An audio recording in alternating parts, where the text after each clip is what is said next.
Kung ang edad mo ay 26 to 40 years old at target mo makapag-ipon ng 540,000 after 20 years na retirement fund, kailangan mo mag-ipon ng 27,000 per year para ma-hit mo yung goal mo na 540,000 kung nilalagay mo ang pera mo sa unan or sa savings account.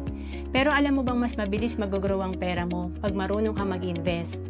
Kagaya sa Kaiser na instead na 20 years ka mag-iipon, 7 years ka lang mag-iipon ng 27,000 per year, and ang projected fund mo after 20 years ay nasa 524,000.